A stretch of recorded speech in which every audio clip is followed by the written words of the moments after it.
ქუთაისში გენდერული საბჭოს ორგანიზებით თემაზე 2013-დან 2016 წლამდე 3 წლიანი მუშაობის შედეგები, გამოწვევები და მომავლის პერსპექტივები საანგარიშო შემაჯამებელი კონფერენცია გაიმართა. კონფერენციაზე გენდერული საბჭოს წევრებმა დეტალურად ისაუბრეს 3 წლის მანძილზე განხორციელებული პროექტების შესახებ. ეს იყო საკმაოდ აქტიური 3 წლიანი მუშაობა, ყოველთვიურად ვიკრიბებოდით საკონსულტაციო საბჭოს წევრები, მუშავდებოდა სხვადასხვა წინადადებები, ჩვენი პრიორიტეტი იყო და შეგვიძლებოდა თვითმმართველობასთან ერთად გაგვახორციელებია პროექტები და ეს მოხერხდა. სამწუხაროდ ერთი პროექტი ჩაგვივარდა მხოლოდ, თუმცა მეოთხე პროექტს, რომელსაც ჩვენ ვიწყებთ ამჟამად, ვფიქრობ, ყველაზე განსხვავებული და გამოკვეთილი იქნება, რადგან უკვე თეატრი დაიწყებს აცნობებს საზოგადოებას, იგივე ბაღებში დაიწყებენ ისინი საქმიანობას და სპექტაკლის და ესეთი მხიარული თვალსაზრისით მიაწოდებენ იმ ინფორმაციას, რის სიმიწოდებაც ჩვენ ვერ შევძელით ტრენინგების თვალსაზრისით. ზოგადად იყო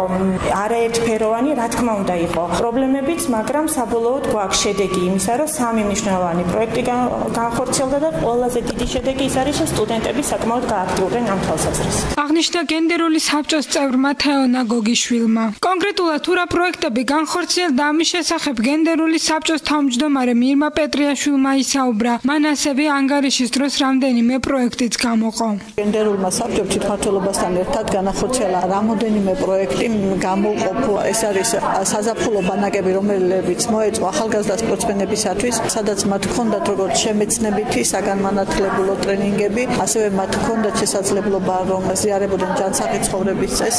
ეს იყო სკოლამდელი აღზრდის დაწესებულებებში გადამზადება გენდერული კუთხით თანამტვაღის თანამშრომლების. ეს იყო კონფერენცია, სადაც ქუთაისის აკაკი წერეთლის სახელობის უნივერსიტეტი იყო ჩართული. სტუდენტებმა ამ კონფერენციის მუშაობაში მიიღეს აქტიური მონაწილეობა.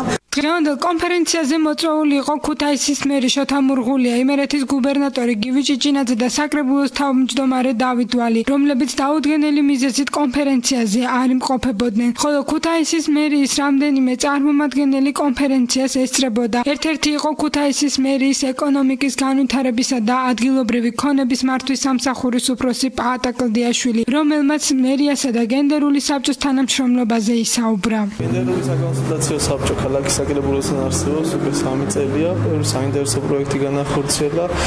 მათ შესახებ დღესაც იყო აქ საუბარი დეტალური ამ პროექტის შესახებ, დეტალური განხორციელებული აქტივობების შესახებ. საკმაოდ აქტიური გუნდი არის, კარგი საქმეს უდგნენ სათავეში და მე იმედი მაქვს, რომ მომავალშიც გააგრძელებენ თავიანთ აქტიურ საქმიანობას. დღევანდელ კონფერენციაზე გენდერული საბჭოს წევრებმა სამომავლო გეგმებზე და განსახორციელებელ პროექტებზეც ისაუბრეს.